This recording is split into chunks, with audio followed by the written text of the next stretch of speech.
GLP-1 drugs may protect against dementia stroke. What you need to know. GLP-1s could protect against neurodegeneration, study finds. Novo Nordisk's semaglutide and Eli Lilly's tirzepatide, both leading GLP-1 agonists used for weight loss and diabetes, are associated with a lower likelihood of developing neurodegenerative disorders such as dementia, according to a recent study published in JAMA Network Open. The retrospective cohort study analyzed electronic health records from over 60,800 adults aged 40+ with type 2 diabetes and obesity, who started treatment with these GLP-1 therapies. Patients with pre-existing conditions were excluded. Over 7 years, patients treated with GLP-1 analogs were 37% less likely to develop dementia than those on other anti-diabetic medications, with statistically significant effects. This was also observed for ischemic stroke and all-cause mortality at 19% and 30%, respectively. These findings suggest potential neuroprotective and cerebrovascular benefits. However, the study acknowledges the usual limitations of observational research, including residual confounding factors such as functional status or frailty. The database does not contain biomarker or genetic data or neuroimaging information, leaving a gap in understanding the mechanisms behind the observed benefits.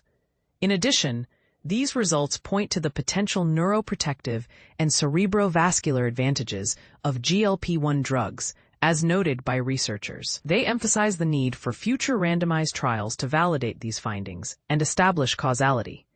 Novo Nordisk is already advancing this through Phase 3 trials. The EVOKE, https clinicaltrials.gov/study, NCT 04777396, and EVOKE Plus, https clinicaltrials.gov/study, NCT 047740, studies aim to test semaglutide in Alzheimer's disease. Lilly is exploring tirzepatide's potential to complement Kisunla, an anti-amyloid antibody approved for Alzheimer's in July 2024, https://www.biospace.com/what would a donanemab approval mean for Leqembi. The pharma is conducting the TRAILBLAZER ALZ-3 trial, https://trials.lilly/NUS/trial30480, to assess Kisunla's efficacy in patients with preclinical Alzheimer's. In a July 22 note to investors, analysts at BMO Capital Markets noted that the TRAILBLAZER ALZ-3 trial may reveal results sooner than expected, potentially by the start of 4Q25. An interim analysis could still show statistical significance, allowing data from this trial to demonstrate the value of treating pre-symptomatic patients with beta-amyloid therapies. GLP-1 receptor agonists versus Metformin. Reducing dementia risk in type 2 diabetes. The battle against dementia has taken an unexpected turn. Emerging evidence now suggests that certain diabetes medications might protect the brain in ways previously unimagined. Recent research indicates that for individuals with type 2 diabetes, GLP-1 receptor agonists could provide significantly better protection against dementia compared to the long-standing first-line treatment, Metformin. But here's where it gets controversial. This large-scale study, published in BMJ Open Diabetes Research Care, marks the first head-to-head comparison between these two drug classes and leaves us questioning what this means for future treatment strategies.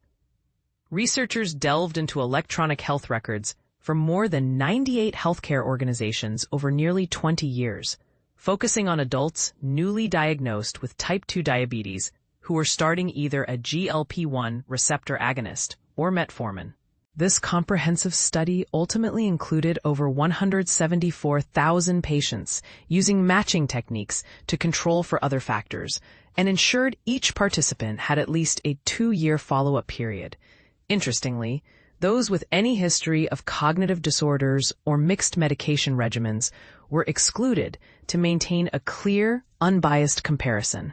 The standout result was a modest yet statistically significant reduction in the overall risk of developing dementia for patients using GLP-1 receptor agonists, In fact, these patients experienced a 10% lower chance of developing all forms of dementia compared to those on metformin, with particularly encouraging findings for Alzheimer's disease and non-vascular dementias. However, no significant difference was observed in the risk for vascular dementia, hinting at complexities in how these medications work in the brain. What makes this study even more intriguing is its exploration of different demographic groups. The protective effect of GLP-1 therapies was most evident among older adults, women, and certain ethnic groups. Moreover, the study noted lower overall mortality rates in the GLP-1 group, a factor that raises questions about whether simply living longer provides more time for dementia symptoms to surface, or if the medication itself is making a substantial difference. And this is the part most people miss. The possibility that improved overall survival might complicate how we interpret cognitive outcomes. The biological rationale behind these findings is centered on the ability of GLP-1 drugs to cross the blood-brain barrier, which allows them to act directly on brain tissue. These medications seem to reduce neuroinflammation, enhance insulin signaling, and modify the buildup of amyloid and tau proteins, key processes thought to be involved in dementia. In contrast, metformin primarily exerts its effects through systemic metabolic regulation. As the researchers explained, both drug types show neuroprotective benefits, such as reducing inflammation and oxidative stress, and improving insulin sensitivity and brain blood flow, all of which could help lower the chance of developing dementia. Despite the promising findings, the authors urge caution before revising clinical guidelines. They suggest that while these insights are valuable for shaping future research and policy, additional long-term studies are necessary to fully understand the implications.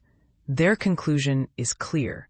Given the profound societal, familial, and economic impacts of diabetes-related dementia, our findings prompt a serious reconsideration of the role GLP-1 receptor agonists might play as primary treatments for type 2 diabetes. This statement challenges current standards and hints at a potential paradigm shift in preventing cognitive decline in diabetic patients.